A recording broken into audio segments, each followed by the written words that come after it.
Good morning. I want to thank the members of the media for joining us today. I want to recognize my Storm Response Task Force and thank them for their work, advice, and participation in this task force process.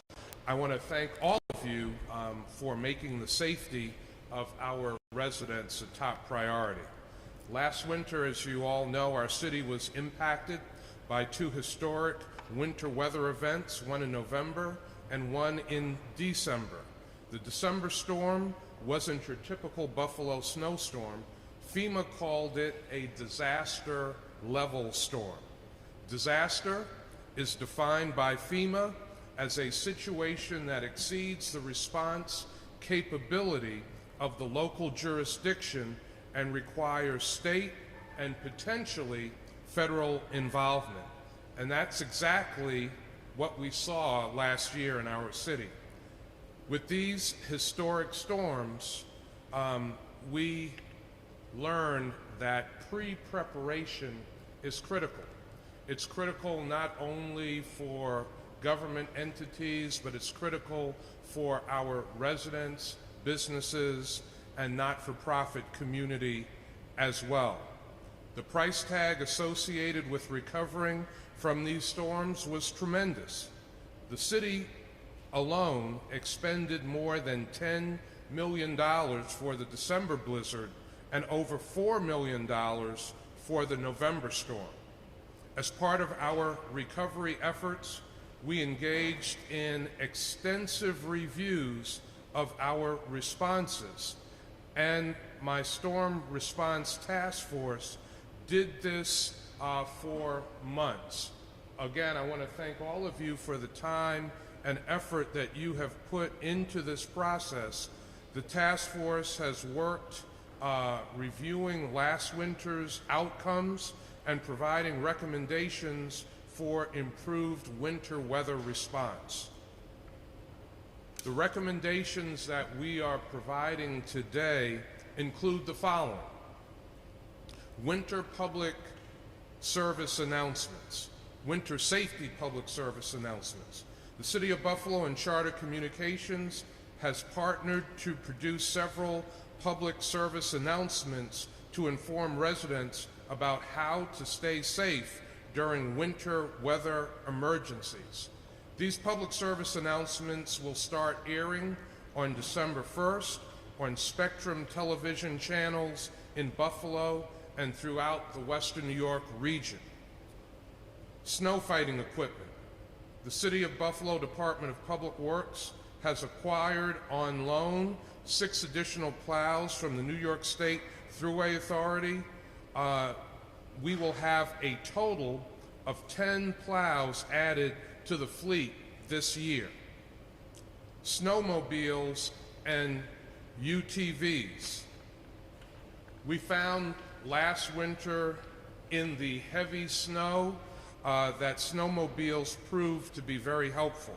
5 snowmobiles have been provided to the Buffalo Fire Department by Delaware North. Also, the fire department will have 4 urban terrain vehicles by mid to late November. These utility terrain vehicles will be used to deliver supplies between firehouses and perform other winter-related tasks. Emergency shelters. The city will have at least 1 emergency shelter in each city council district available to residents who are seeking shelter. That will be at least 9 shelters citywide. And we know that in the last winter, there were a number of residents that ventured out and found themselves trapped outside. Now residents will know the location of these 9 emergency shelters. Blue lights will be placed outside of the centers for visibility, and generators will be obtained for the shelters to ensure reliable heat and electricity. So no matter what the conditions, these weather shelters will be able to keep people safe, and we will not have to worry because of the generator power of heat going out or electricity going out. And finally, what we are announcing today is participation in the Integrated Public Alert System, also known as IPAWS. The city plans to use the Integrated Public Alert System for life-threatening weather. It operates like an Amber Alert to automatically push notifications to cell phones of area residents. We will partner with Erie County, New York State, and the Federal Emergency Management Agency, and this will result in access to this new communications tool. You will also find additional winter safety measures that will be listed in the city's snow plan that will be released to the City Council before November 1st. We will also, as needed, implement additional weather safety measures throughout the weeks and months ahead. Again, I want to thank all of the task force members for your time, your participation, your ideas, and your reviews of many of the documents that have analyzed this winter storm. Now I want to ask the Commissioner of Public Works for the County of Erie, who has been a consistent and active member of this task force, Bill Gary, to come to the podium and say a few words. Good morning. Thank you. First and foremost, I got to thank the mayor to allow me to be a part of this task force, as well as county executive. These people that are to my right and left, as well as the mayor, are some of the best subject matter experts in the areas of food distribution, utilities, but also public works, health and life safety, law enforcement, and fire. But more importantly, I think the biggest component of this task force was the block clubs and hearing from the communities how we could better serve everybody, not just in the city of Buffalo, but throughout all of Erie County. So it's been a distinct pleasure. As the mayor said, the city has plussed up on their side on public works. We have done the same with some of our equipment, as well as through the Sheriff's Department and our emergency services. But all in all, the communication plan and working with this team here and then taking it back to our teams, we have a more robust communication plan. As much as we communicate behind the scenes, and a lot of people probably don't get the gravity of how much happens even in non-event days, communications between Nate, myself, or John at New York State DOT or any of our partners.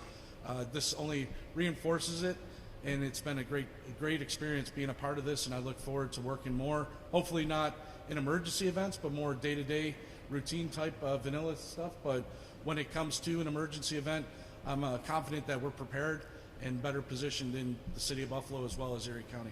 So thank you,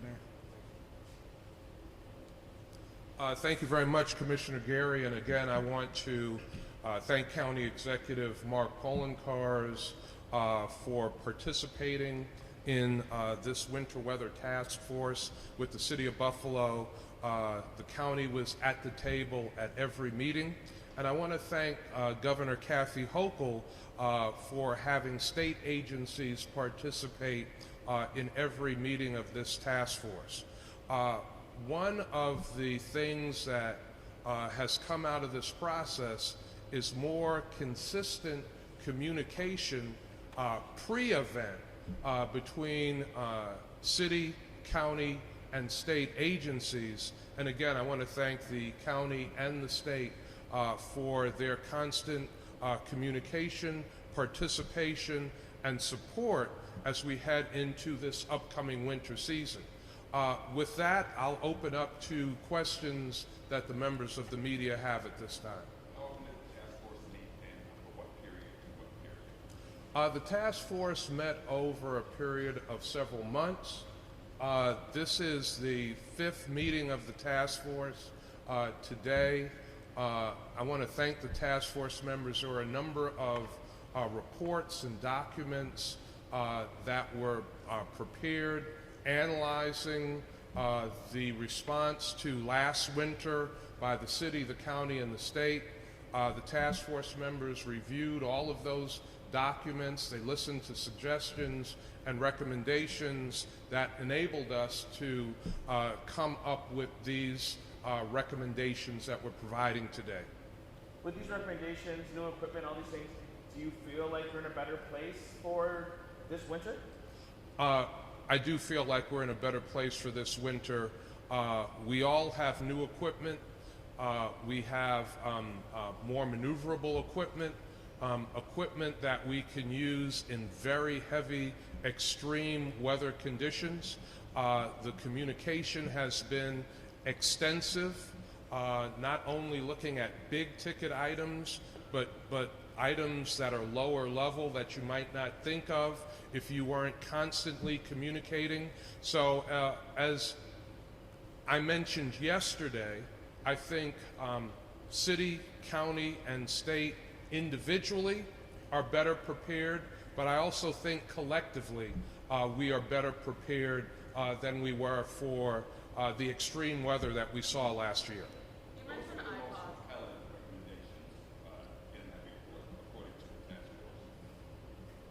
I think one of the most telling things was communication and specificity of communication. And so this year, hopefully, as Commissioner Geary said, we won't have a storm of such devastating impact as we experienced last year. But if a storm like that is coming, you will hear words from us like life-threatening. Going out in the storm can result in death. What we saw last year was, unfortunately, there were people that did not take the guidance and the warning that was put out seriously. We want to make sure that with communication specificity at every level, that people are aware how serious a storm or weather event might be. You mentioned iPods reaching people with phones, but what about people without those resources? And then is there any plan too to address a language barrier? Because we saw it was a huge challenge reaching people who didn't speak the language and didn't understand what catastrophic meant. So a number of things. So iPause will give us the ability to directly reach many more residents of the city and the county in an extreme weather event. We also have Darren Saxon, the director of the city's Office of New Americans here. We have the ability to push out messages in different languages. We have been working with our New American community in translating winter safety messages and information for those communities. And we'll also be working with trusted partners, our refugee resettlement agencies, and members of the New American communities that can get that information out to those communities. You will also see digital message boards throughout different parts of the city, so people that don't have cell phone access, that don't have television access, that might be out and about in our community will be able to see those digital message boards. We have come up with a variety of different ways to communicate with the public. We are also working very closely with our disability community, members of the community that are blind, that are deaf, to make sure that information gets to our disability community as well. Notice that you refer to emergency shelters in each council district. By the way, I don't see any members of council up here, but during their council sessions, they asked police and fire, especially police, the idea of emergency shelters at police stations, MREs, things of that nature that would be available to add them to the mix as emergency shelters. I don't see that listed in here. Yes, so from the review that we have done pretty extensively, we don't think using police stations as emergency shelters is optimal. We will be using community centers in the city of Buffalo as emergency centers. Members of our community, members of the public, are more used to going to community centers for a variety of different activities. We will have cots, we will have MRE We will have different items to make sure that in extreme weather events, if people find themselves in one of our 9 emergency shelters, they will be comfortable, they will be safe. But we heard that people would go to schools, they would try to get into churches. They didn't typically go to community centers during this blizzard. It was really ad hoc in a lot of the planning. Now, you're saying the community centers, but are they going to have enough? Are they equipped with generators, things of that nature to help with the power? Yes, we will have generators at all of the community centers that we will use as emergency shelters to make sure that there's power reliability, that people are not in cold conditions, that people are not in conditions where the lights are out. We'll have cots, we'll have MRE. We will pre-announce widely throughout the community where the emergency shelters are located, and we will have blue lights outside of all of these shelters so people that are out at different times of the day or night see the visibility that this is a safe place, this is a place you can go to. With our communication guidance being changed, utilizing more specificity, it is our hope that people who do not have to be out in a storm situation are not out. So we will be recommending to people weeks, months in advance to be prepared for extreme winter weather, whether it hits or not, to have the proper supplies at home, non-perishable foods. So if we do get hit with a surprise storm, people don't have to rush out to shop for food. So one part of our plan is making sure that we're all better prepared, our community is better informed, and that our residents are better prepared for the potential of snow emergencies, weather emergencies. Mr. Mayor, we keep hearing the words, we will do this, we will have the iPuses, we will have generators. Are those generators on site right now? Yes, we have the generators, and we've been talking to county, state, and the federal government about the pause system. We will have it. It will be ready for this upcoming winter. So we feel very good about our operations and our work collectively. Have you not tested the iPause system yet on behalf of the city? It is a system that the federal government uses. It's a system that is well acquainted to emergency managers. But there's an emergency manager in the city of Buffalo. We're ready to use the system. Finally, I wonder, because the east side had so much loss of life, so many of those people weren't able to go out and get groceries to stock up. What is the city doing right now to prepare those folks who might be in lower income, minority neighborhoods that typically saw the most loss of life, the most impact? Well, again, it's pre-preparation. So we are suggesting that people prepare with non-perishable food items, that they have those items well in advance of the potential of a storm. We will have emergency shelters in each of our council districts, so if people find that they have to leave their home because of loss of power or any other unexpected situation, there will be places that they can go and be transported to be safe. How would they be transported? There's a variety of different ways that can happen. There's a variety of different ways that can happen. I'm not going to do a whole back and forth with you. I'm just trying to get our residents safe, Mr. Mayor. Oh, well, I'm trying to keep our residents safe too, Ed. What about the business community? I mean, I did see Dottie Gallagher was on the task force. I don't see her here, but obviously you got to get the word sometimes out, even though you cannot order a business to close. Perhaps businesses are in the city there, and have you spoken to businesses to try to say sometimes you may have to just shut down? We will have a system where we work with businesses to provide notifications to businesses as well. We saw some situations with businesses where people were sent during storm conditions. We will be able to push out messages to businesses letting them know of the severity of the weather conditions. So perhaps people will have to shelter in place in businesses.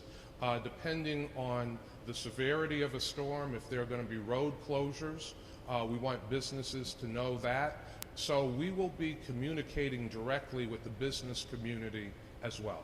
I know there was mention too, there's no emergency manager or fleet manager as of right now. Those positions have yet to be filled. Are you feeling prepared without those positions as we get ready for winter? Is So, acting as I've said all along, I did not believe that we needed a fleet manager or an emergency services manager to be prepared for winter weather in the city of Buffalo.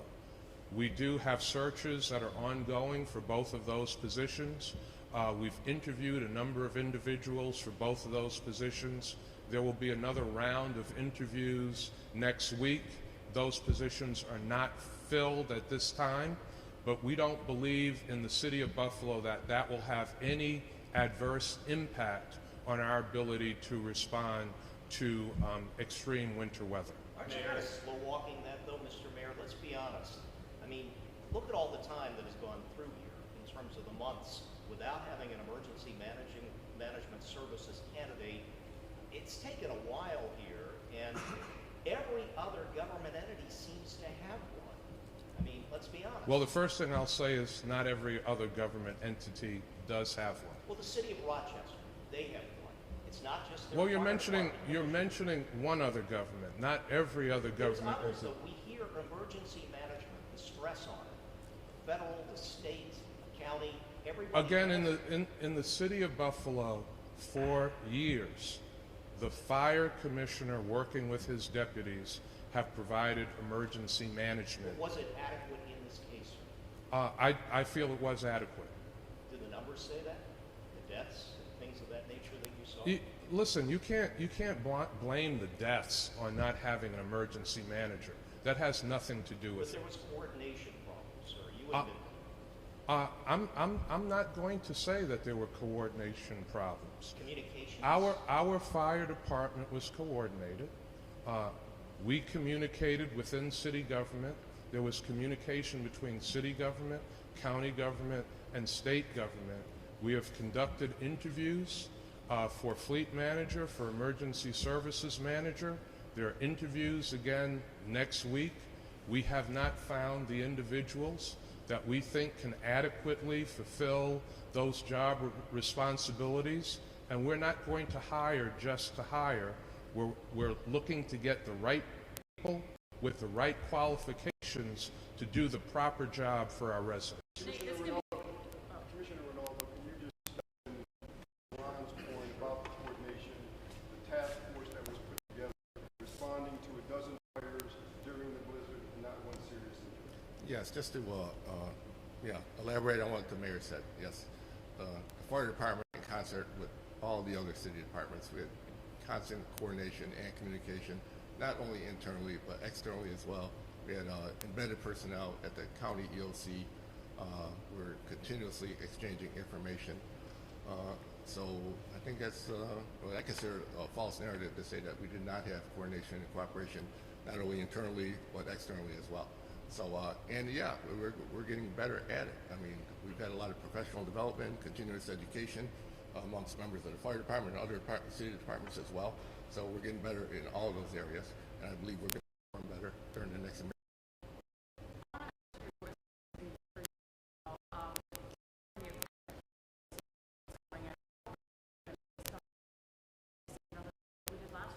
I think it's going to have a positive. First of all, we ordered a number of what we call frontline equipment, previous to even to the November storm. That's been resourced, budgeted, bid out. So we had over $5 million worth of frontline equipment already flow into the city and into the fire department. As a matter of fact, we have a $2 million aerial platform that we're anticipating taking delivery of within the next couple weeks or so. And we also mentioned UTVs. So yes, we looked at the other agencies, Sheriff's Department, State Fire, even National Guard, military. and these specialized vehicles, these track vehicles, and the mayor and the administration, they budgeted for those, and we purchased 4 of those, and we anticipate taking delivery of those within the next, well, by mid or late November at the latest, and with some trailers also, so we can maneuver them to different parts of the city. So, yeah, these track vehicles, and I think to Ed's point, as far as transporting people, we had over 160 people in our citizens in our firehouses during the December blizzard. Right? And we don't want to be in that business. We're going to protect these firehouses are beacons to the public, and people gravitate towards those. And we don't anticipate having those numbers in our firehouses during the next emergency because of the work that's been done by the other departments within the city as far as getting these warming shelters up to speed, generators, that sort of thing. So we can use these track vehicles and other vehicles available from the state, from the military, to transport anyone who does. We are protecting our firehouses to these warming shelters. So with those tractors, it looks like there's a stretcher on the back. I mean, can you describe what those actually are and how those would be used to transport people? Yeah, I mean there are six person UTVs. Obviously they have a crew of anywhere from 2 to 4 of our firefighters. So yeah, in an emergency, we can get a number of folks from our firehouses to these warming shelters. But we also use them in a variety of different ways too. Depending on the mission, we could deliver medications, which we've done before during the last blizzard. We can get people to their dialysis appointments if necessary, chemo appointments, to the hospital. We get the volunteer staff that are staffing, and some of the paid staff that are manning these warming shelters, and even doctors and nurses to the hospital as well. All right, Commissioner Ronaldo, just to be clear, can you talk about the task force that was put in place during last year's blizzard that the DPW, your department, and others that you put in place to assist during the blizzard in Elko? Yes, the task force model was it really worked out well, and we're looking at the exact same model to use in future emergencies in concert with the BPD, DPW, to have a specific equipment, obviously fire apparatus, UTVs, police vehicles, high lifts, plows, that sort of thing, strategically placed around the city and work in concert as a task force to get to these emergencies. And yes, during the December blizzard, we had over 11 working fires, millions of dollars worth of damage. Thankfully, no one was seriously injured or died during these events, but it was because, in large part because of these task force, that we were able to accomplish that. I wonder who's going to be running these shelters and how will they be staffed, and what is it forecasted to be? What's the forecast for staffing if people can't get to work, if people are unable to get to these shelters? How do we sustain that for a couple of days?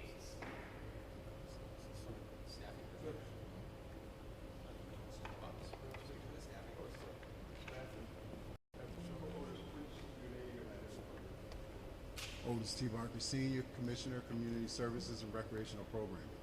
Now, Ed, could you repeat that Sure. question? So I'm wondering who's going to be. Thank you. I'm wondering who's going to be staffing these warming shelters, these 9 warming shelters, in the event that they're set up and enacted, and what the staffing levels would be on a typical day where something like this is open.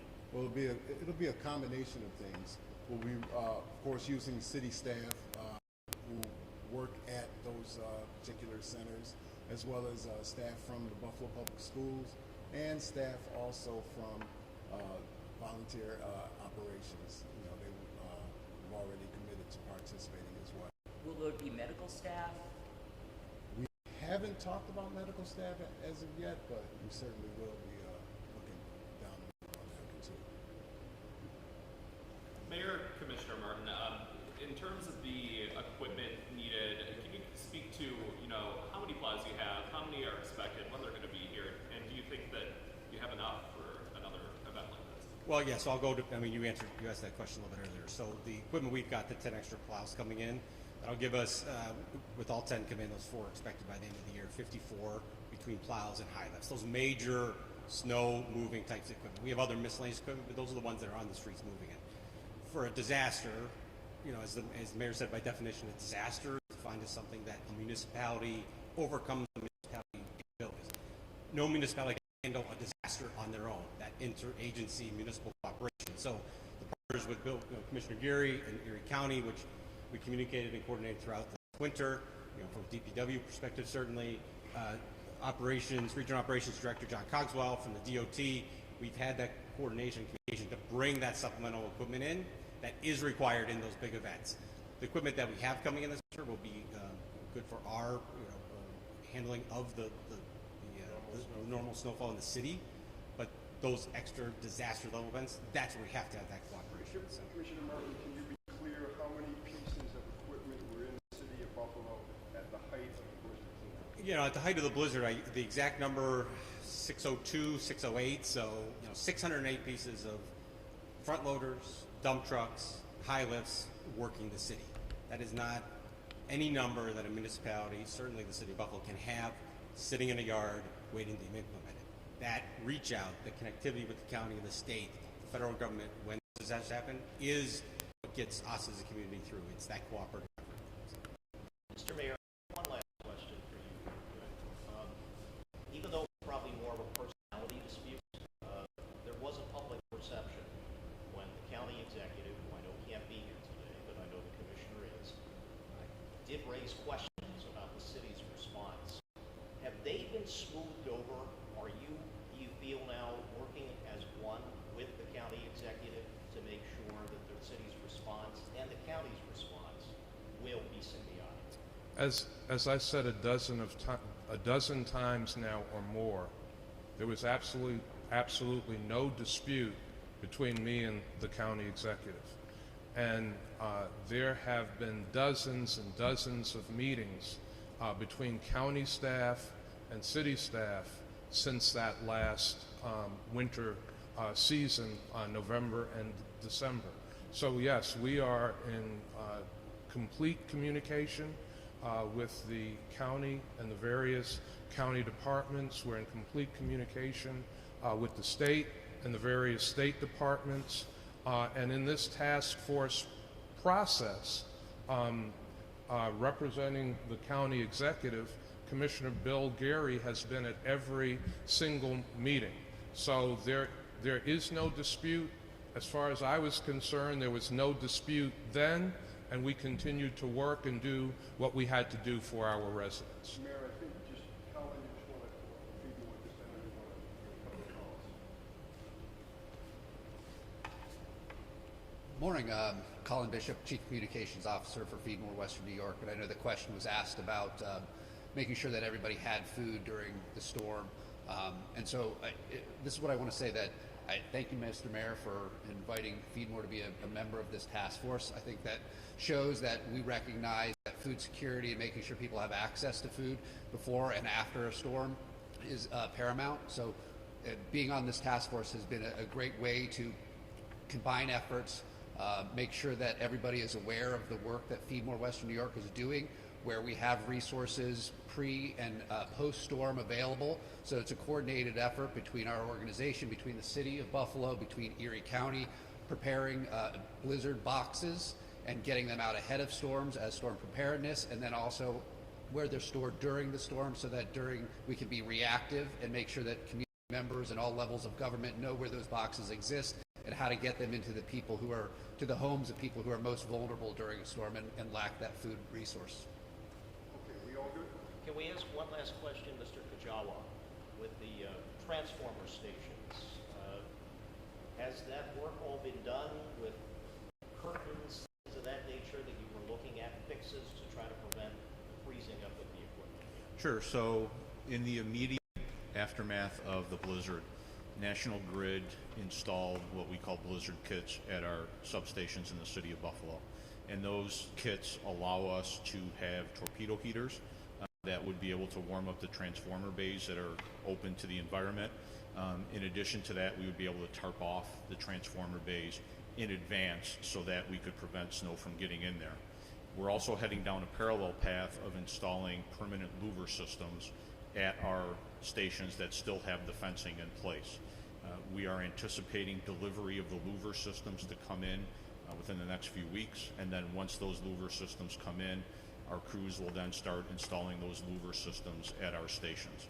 The louver systems will allow for the ventilation that we need in order for the transformers to operate in the manner that they need to, and also provide protection so that if we ever see another storm similar to what we had last December hit, the louvers should provide protection from snow blowing into the transformer bays. But again, we'll still have the blizzard kits there, and if we get a forecast, then we'll make an assessment as to what measures we need to take in order to protect our stations.